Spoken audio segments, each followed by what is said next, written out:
សួស្តីបងប្អូនទាំងអស់គ្នាឥឡូវនេះនាងខ្ញុំបានមកដល់ស្រុកសម្បូរខេត្តក្រចេះហើយនាងខ្ញុំកំពុងតែនៅក្នុងវត្តសស100នៅទីនេះល្បី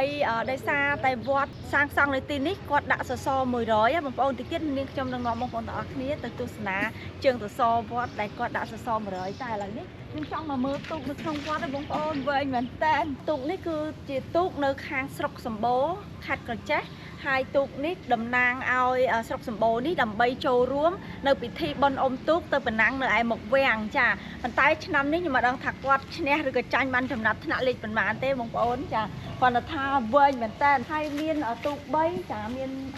ខ្លីមានកដាលនិងវែងគូវែងមែនតើហើយឈ្មោះទូកក៏ប្រុសដែរបងប្អូនចា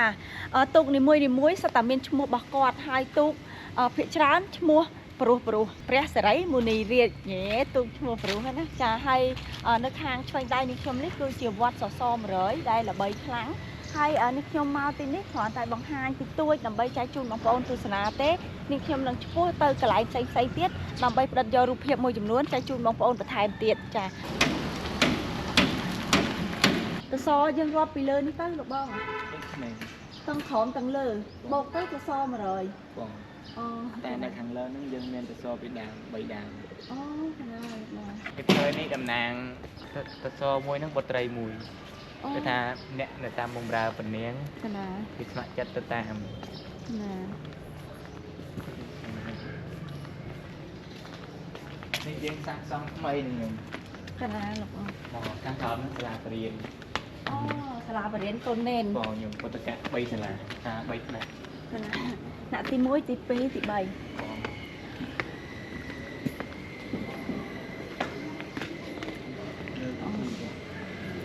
ងបុរាណតែយើងយក3ដើមហ្នឹងមកទុកនៅនឹងវិញតែយកទៅមកពីឆ្ងាយចឹងទៅ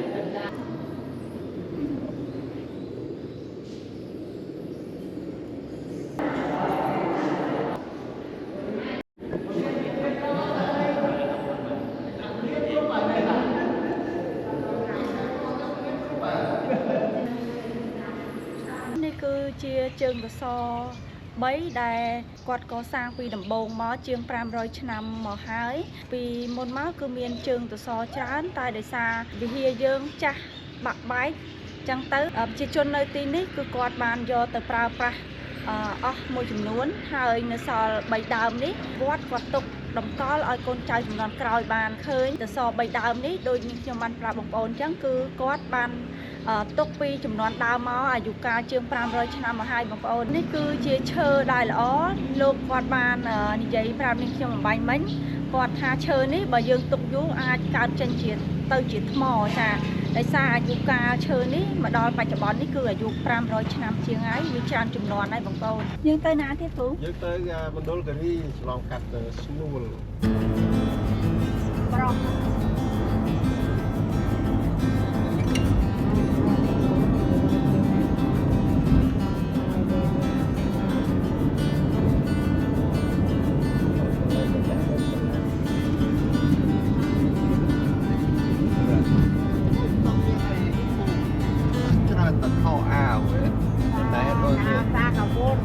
អូខេបងប្អូនឥឡូវនេះគឺខ្ញុំបានឆ្ពោះមកដល់ស្នួលហើយយើងត្រូវញ៉ាំអាហារពេលថ្ងៃត្រង់នៅទីនេះបន្តមកទៀតបានយើងឆ្ពោះទៅមណ្ឌលគិរីតែម្ដងអូខេឥឡូវយើងចូលញ៉ាំបាយហើយនៅទីនេះគឺជិតដល់ច្រកចូលវៀតណាមដែលនេះខ្ញុំធ្លាប់ទៅផ្សារលោកនីងបង្ហាញបងប្អូនពីលើកមុនហើយច្រកនេះគឺចិត្តផ្សារលោកនីងវិញបងប្អូនខ្ញុំធ្លាប់ទៅច្រកកំពង់ចាមមេមត់វិញនោះវិញណាតែច្រកនេះក៏ត្រូវដែរទៅចិត្តផ្សារលោកនីងចា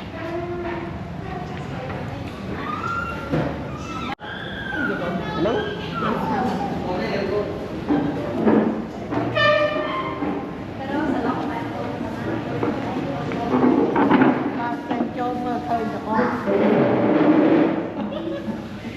Mình chịu còn ôn mà sao đấy ông xa lại đó thì anh còn đi chịu tha chu ai nobody here nó hoặc hàng là Mà chú không chú nước chị ăn chồng đi chô vô đó một bu buôn thẻo ngày ní còn một hộp lên chân nhá một hộp kia đôi kia về thấy slow một chú hay đọc về dương krướng phu bờ xa cả sạch cố ông bờ xa cả giống nhắm hiện của bạn đài rồi hay bờ nhóm bờ xa của bạn đài ông rồi chặt sân ông rồi chặt 200 nhông nhưng đây là một đấy pin là tàu này ai bảo cô để biết con ăn rương mà rồi tàu rồi tay tay chân tàu lo một chui ra nám ở cầu anh đang rồi ở đây tràn thư hơi ở tràn đòn hơi tàu chả câu mà cô bà là cái là cô ta là ta ôi lồng la tàu hay lồng la nước phút rồi một là hộp trong này đấy tôi miên tha tập cuốn trà chủ em tùy đó trà sắt hay năng lục lạ sạch cù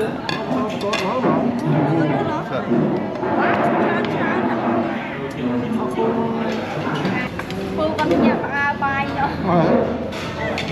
đã có đai ở đây bông bông cái ta mang từ lâu ấy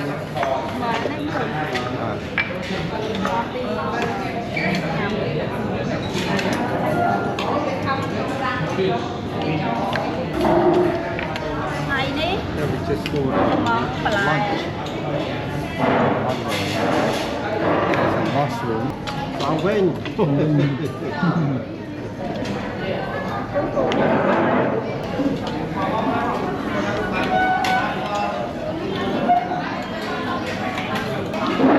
đấy tuần này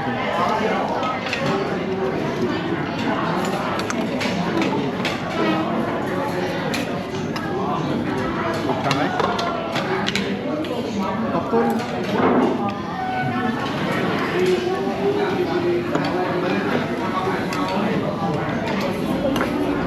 ឥឡូវនេះយើងចេញដំណើរពីស្នួលហាងបាយដែលយើងញ៉ាំមិញនេះយើងឆ្ពោះទៅមណ្ឌលគិរីហើយតាមផ្លូវទៅមណ្ឌលគិរីគឺសិតតែដើមឈើព័ទ្ធជុំវិញបងប្អូនតិចមែនទេ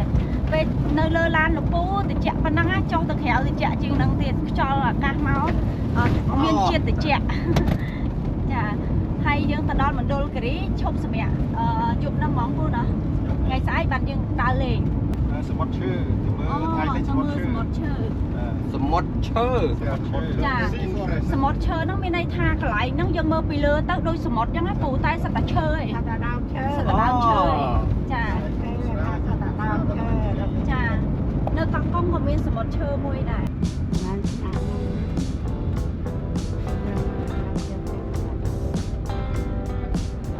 ឥឡូវនេះមកដល់មណ្ឌលគិរីហើយបងប្អូនមានផ្ទះមួយ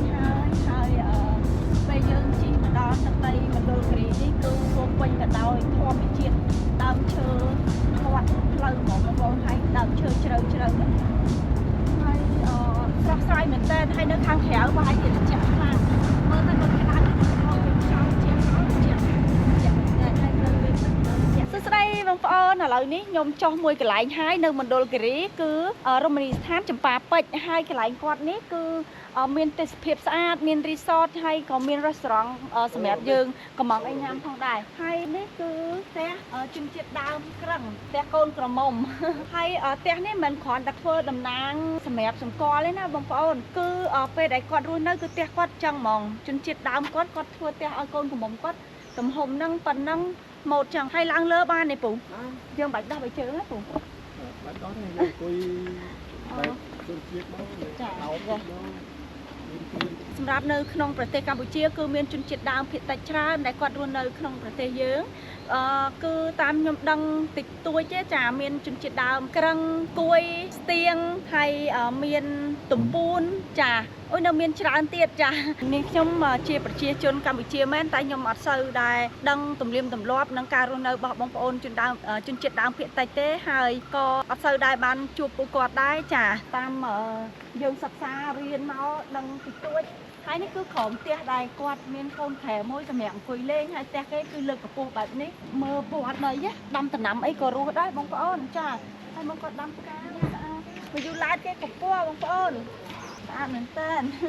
ហើយមកមកថើមកថោគេរបៀបថោពីដើមមកchứបងប្អូននេះមកគេដាក់តាំងស្អាតមែនតើចាការរៀបចំរបស់គាត់ដោយការរៀបចំផ្កាគឺស៊ីនឹងធម្មជាតិហ្មងចូលចិត្តហ្មងយកដូងកាត់កោសយកសាច់មួយបងអើយមានតែកាត់ញ៉ាំទឹកធម្មតាបងអត់មានកាត់កោសយកសាច់ទេចាអត់មានដាក់អត់ផងមានដូងកាត់ទឹកហើយដូងញ៉ាំ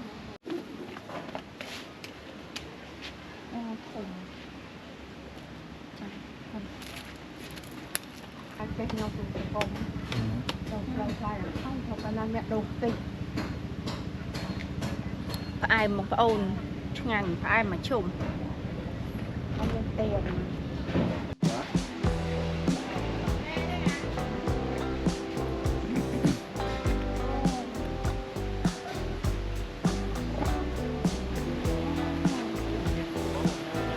ណាយើងមកហាញ៉ាំនេះ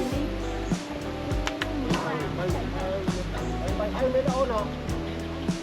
Không biết ơi. ខ្ញុំចង់នាំបងប្អូនទាំងអស់គ្នាមកមើលទេសភាពទេណាកន្លែងនេះអត់មានអីច្រើនទេមានតែទេសភាពសម្រាប់បងប្អូនដែលចូលចិត្តធម្មជាតិទេសភាពសម្លេងទឹកធ្លាក់ទឹកហូររិចអីអាហ្នឹងឲ្យមកមើលក្នុងវីដេអូនេះត្រូវគ្នា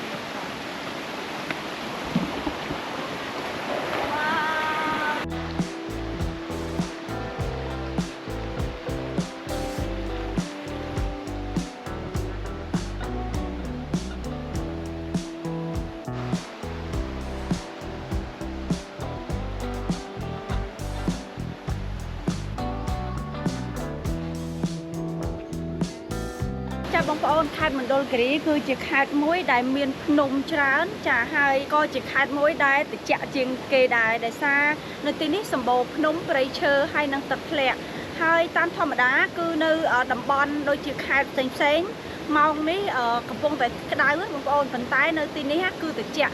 ក់ល្មមដែលថាយើងមិនបាច់ពាក់អាវដៃវែងបានណាចាហើយបើពេលព្រឹកវិញត្រជាក់តតែយើងពាក់អាវក្រាស់ចានិយាយឡើងចង់ហុយផ្សែងឈើ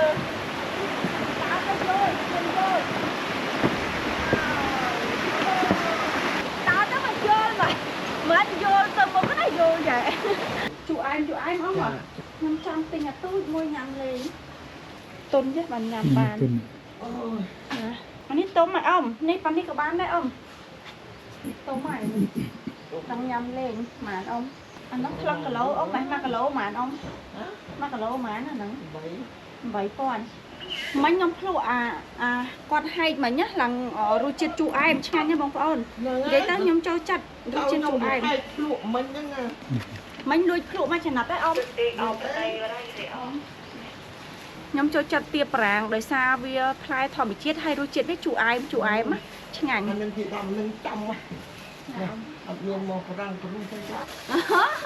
mình mau bị ràng ấy ông tay bôi tiệp ràng không nó Nè, tôi là đi bỏ hổ mình nè. Nhằm đâu ở cô? Tôi kia bạn không bị chết lại chanh đó là chú. Chú. Cái nhắm chán nhắm cho chặt chú. Chú. Mình chú lên sau với chú mình tán không có nữa. Anh nó đặt trong mình tên ái mẹ này đó. Đây chú quyền phải chỉ năng tít. Chứ. Dạ. Như này chố ăn bò chô mà muốn mảnh bò răng muốn ôi bò chô nhá Sao không? nhầm cho chặt tiệp ráng cặp bị muốn té nhom miên mà đào ngài biết tôi phân co đai co trơn phần tay đôi chết nhanh chú em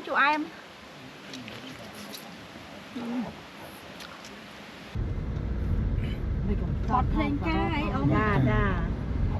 ពេលចុះសន្តាគារម្ដងពេលឡើងទៅវិញចាពូសួស្ដីបងប្អូនទាំងអស់គ្នាឥឡូវនេះនាងខ្ញុំនិងលោកពូបានមកដល់កន្លែងកំសាន្តមួយទៀតហើយគឺសមុទ្រឈើហើយឥឡូវនេះគឺជាពេលល្ងាចដែលយើងមកលេងចុងក្រោយហើយយើងនឹងញ៉ាំអាហារពេលល្ងាចទៅវិញហើយសម្រាប់ថ្ងៃស្អែកនាងខ្ញុំនិងលោកពូនឹងបន្តដំណើរទៅកន្លែងមួយទៀតគឺភ្នំដោះក្រមុំ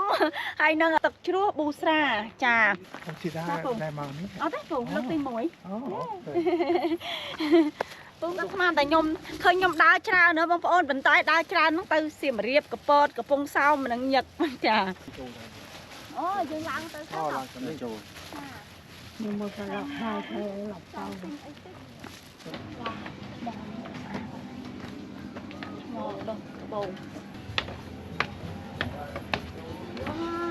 ចូលមកបែបព្រំទឹកស្រស់ស្រាយមែន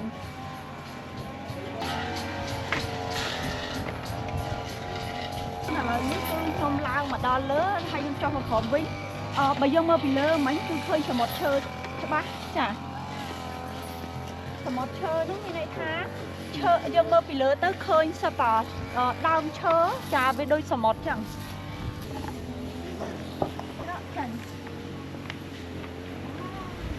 តិចមែនតើបងប្អូននោះឡើងចោលមកដូចមិនសិនតិចហ្មងហើយត្រង់ពេលព្រឹកហ្នឹងមិនទៀតបងប្អូននេះគឺរីសតគេហើយមើលទៅឆ្ងាយឆ្ងាយមានទីលំនៅផ្ទះបងប្អូនយើងគាត់នៅតាមលើភ្នំជើងភ្នំអញ្ចឹងណាតែយើងមើលនឹងភ្នែកច្បាស់ជាងហើយមើលពីលើយកទៅបងប្អូននោះសមុទ្រដូចសមុទ្រឈើមែនតើដូចសមុទ្រមែនតើចាប៉ុន្តែនេះជាសមុទ្រឈើដែលយើងមើលពីលើខ្ពស់ទៅមានភ្នំទាបខ្ពស់ហើយដើមឈើឡើងស្មើគ្នាចាហើយវាកពិកកពកដោយសមុទ្រអញ្ចឹងគេហៅសមុទ្រឈើស្រស់ស្អាតមែនតើបងប្អូនយើងមើលមកនឹងភ្នែកខាងក្រៅចាហើយនិយាយពីខ្យល់អាកាសវិញមិនដឹងថាតិចមកពីណាបងប្អូនខ្ញុំអត់យល់ទេនេះចាចំហាយមកតិចហ្មងណាចាអូយស្រស់ស្រាយឥឡូវមេឃអត់តន់ចុះទេណាបងប្អូនថ្ងៃអត់តន់លិចទេប៉ុន្តែមើលមេឃវារៀងមានអាប់អញ្ចឹងទៅបានវាតិចចាអូយបើខ្ញុំតិចចុងដៃអស់ទ្រាំពេលព្រឹកនឹងតិចមិនទៅអូខេបងប្អូនខ្ញុំបង្ហាញសមុទ្រឈើប៉ុណ្នេះហើយនេះខ្ញុំនឹងទៅបង្ហាញកន្លែងលេងនៅចិត្តនឹងបន្ថែមទៀតហើយនឹងខ្ញុំនឹងចុះទៅក្រោមវិញហើយចាសម្រាប់បងប្អូនដែលចូលចិត្តបែបធម្មជាតិចាមកលេងខេត្តរតនគិរីមណ្ឌលគិរីអត់ខុសទេចាឈរមើលពីលើមិនស្អាតទេ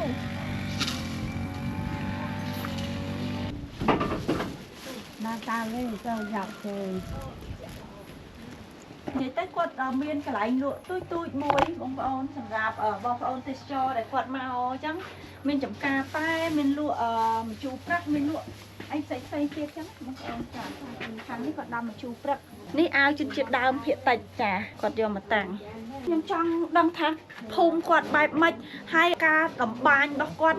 នៅយើងអត់យើងធម្មតាគឺយើងអត់ត្រូវប្រើអត់ត្រូវដំបាញអញ្ចឹងទេបងប្អូនតើគាត់ជនជាតិដើមភាគតិចគាត់ដំបាញបែបនេះចេញមកកើតណាចាអញ្ចឹងខ្ញុំចង់ដឹងថាភូមិគាត់គេមានប្រដាប់ដំបាញមិនហើយឆ្នៃមិនខ្ញុំចង់ដឹងមែនតើចាហើយគាត់យកមកដេរឆ្នៃជាអាវចង់មើលរបៀបពួកគាត់វិញធ្វើបែបណាបងប្អូនថ្ងៃណាមួយខ្ញុំនឹងទៅលេងដល់ភូមិពួកគាត់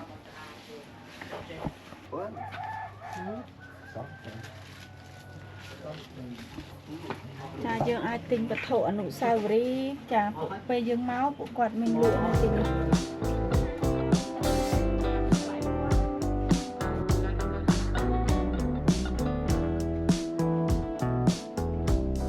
ឥឡូវលេងសូវមានអ្នកលេងហើយអង្គុយស្វាយ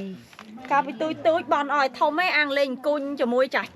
ដល់ពេលខ្ញុំធំលេងមានអ្នកលេងបាទដើមអង្គុយយើងបេះមកខ្លួនឯងបងហ៎ជួយជាតិកាត់បេះយំលក់ឲ្យយើងចា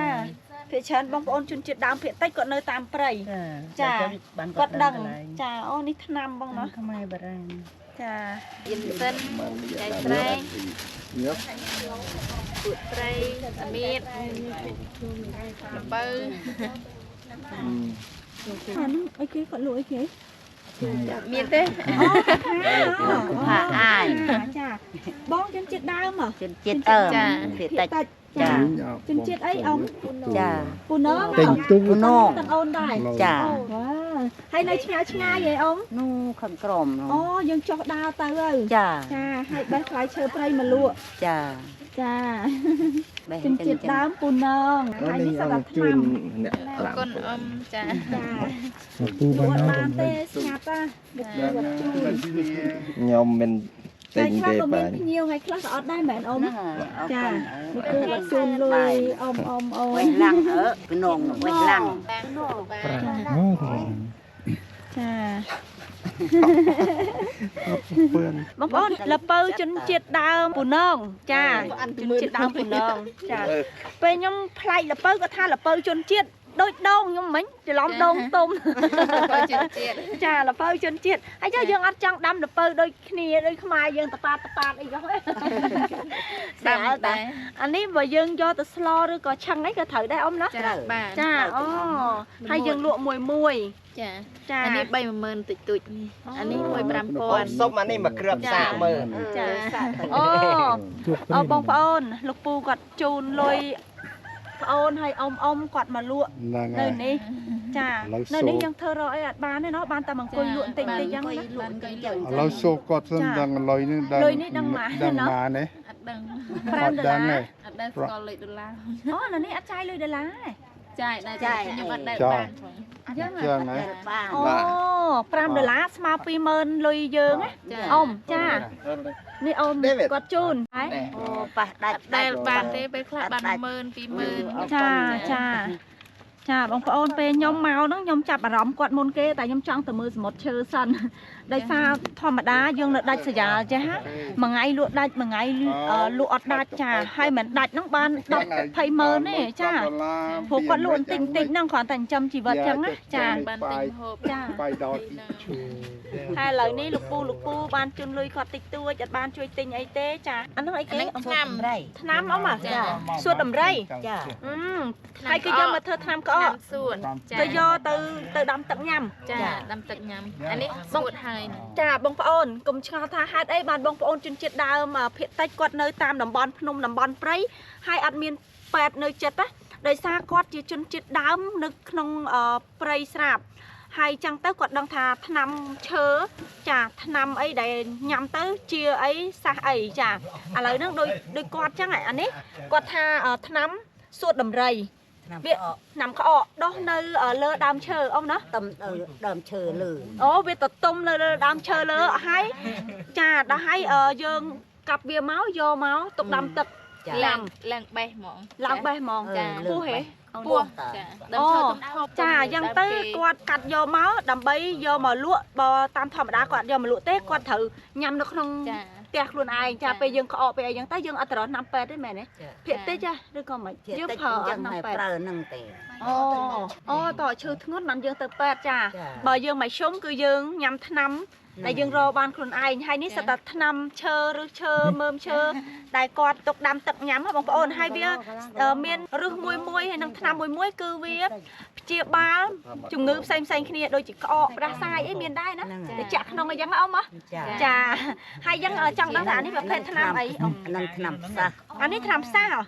វ៉ាវចាចាក់ពីដើមបងប្អូនអត់មានពេទ្យទេចាប៉ុន្តែគាត់ដឹងថា បានថ្នាំតិច អូចានេះយ៉ាន់សិន ចា ថ្នាំតិច អានេះនៅ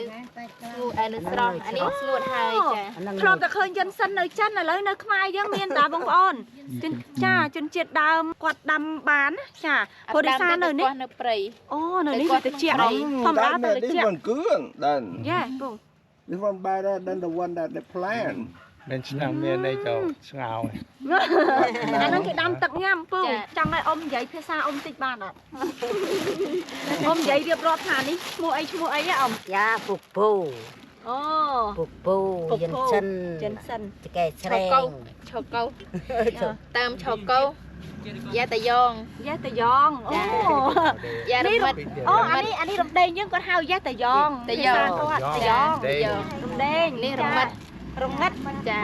ផ្លែងទាត់អានេះផ្លែងទាត់ អូស្តៀងយើងដែរ អានេះ ផ្លែព្រៃ អានេះផ្លែងកៅ ផ្លែកៅ ផ្លែងកៅ កៅលពៅនេះផ្លែកៅ អូខេ ចាបងប្អូនតាមបាត់ទៅគឺ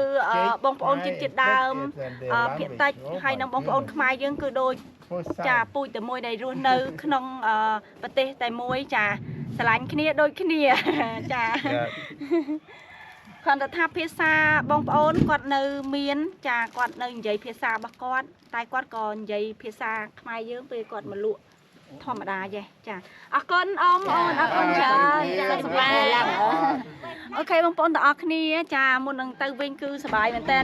ដែលបាននិយាយលេងជាមួយបងប្អូនជនជាតិដើមភាគតិចពូនងចាហើយពួកគាត់រស់រាយរាក់ទាក់មែនតើហើយខ្ញុំក៏សប្បាយចិត្តដែលបាននិយាយលេងជាមួយគាត់ហើយគាត់បាននិយាយភាសាគាត់បរៀនយើងមិ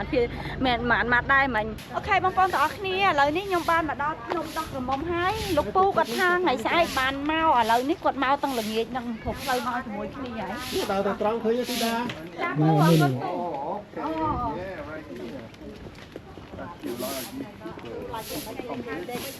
យើងមើលពីលើភ្នំដោះក្រមុំនេះទៅគឺឃើញទីរួមខេត្តទាំងមូលហើយក៏យើងឃើញក្រុងសែនមនោរម្យស្រស់ស្អាតផងដែរឃើញច្បាស់ហ្មងបងប្អូនចាវ៉ាវជាលើកទី1ដែលនាងខ្ញុំបានមកមណ្ឌលគិរីហើយបានមកដល់លើភ្នំដោះក្រមុំនេះហើយមុនដំបូងខ្ញុំស្មានថាភ្នំដោះក្រមុំនេះរៀងធំបងប្អូនតាមពិតរៀងទូចល្មមដែរទេចាហើយយើងមើលពីលើភ្នំនេះទៅគឺឃើញ ទីរួមខេត្តច្បាស់មែនតើចាជាពិសេសគឺក្រុងសានមនោរម្យចាយកមើលទៅលើចេះទៅគឺមានផ្ទះគាត់នៅតាមដងភ្នំមាននៅចកេះភ្នំលើភ្នំក្រោមភ្នំចាទៀវខ្ពស់ស្រស់ស្អាតមែនតើពេលដែលយើងជិះផ្ទាល់ទៅយើងអាចដឹងថាផ្ទះបងប្អូនដែលគាត់រស់នៅទៀវខ្ពស់បែបនេះណាតើមើលពីលើទៅស្អាតណាបងប្អូនហើយនិយាយពីខ្យល់អាកាសវិញគឺត្រជាក់មែនតើពេលដែលខ្ញុំសួរបងប្អូនដែលគាត់រស់នៅទីនេះផ្ទាល់គាត់ថាមួយឆ្នាំទៅមួយឆ្នាំគឺត្រជាក់បែបនេះក្តៅតិចបំផុតចាហើយនាងខ្ញុំមកនេះមកដើរលេងជាមួយលោកពូដេវីតហើយបន្ទាប់ពីនាងខ្ញុំចេញពីនេះទៅថ្ងៃស្អែកនាងខ្ញុំនឹងមានបង្ហាញវីដេអូថ្មីហើយកន្លែងកម្សាន្តថ្មីចែកជូនបងប្អូនទស្សនាផងដែរចាស្អាតមែនតើចា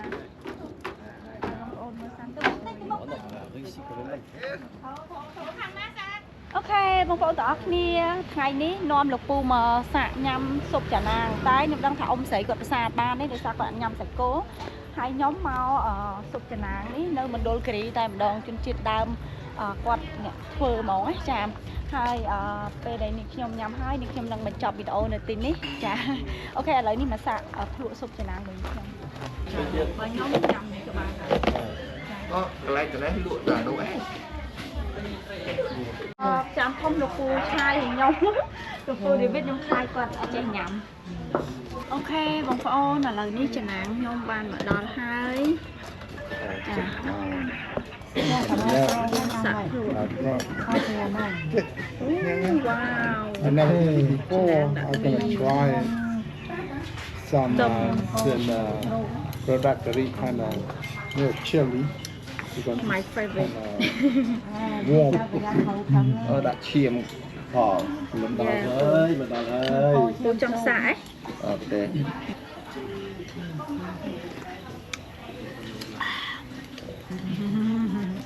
ឆ្ងាញ់ថែមអំបិលមីបន្តិចរៀងសាបចាអ៊ំខ្ញុំអត់អីទេអំបិលមីអ៊ំ Nhìn bao. Mình. ខ្ញុំអត់ដាក់ទាំងអស់ឲ្យខ្លាចពូហិល Oh, អា okay. ហ្នឹងវារៀងក្លិនខ្ទឹមជ្រក់ហ្នឹងណាពូ Okay. ចា Well, learn something new. ពូកោ ទាំងអស់ ពូអត់ចេះញ៉ាំពូញ៉ាំបន្តិចបានហើយខ្លាច Biết mình tập pen men ấy à? ចាពូ Yes. ពីងឈាមជឿឈាមគោ These are oka, and then bamboo, and beef. ឈូន Yeah, bamboo suit, and then beef. And of course, just regular noodle. Okay, regular noodle. ពូអត់ថែមអំបិលមីតិចទេ Yeah, and blood. អាយអត់មានឡើយក្រៃ Thom coco. Thom coco. ទៅលោកគោមិនធំគោឲ្យមកធំជ្រូកណា Well, I had to try it. And Pida says it's good, so I had to try it. ដងណា Mẹ, ដងកាសាដង ហើយពេកហើយពូ I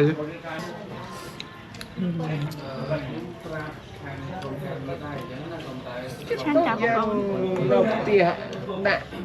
អីតើអស់នេះមានអីវា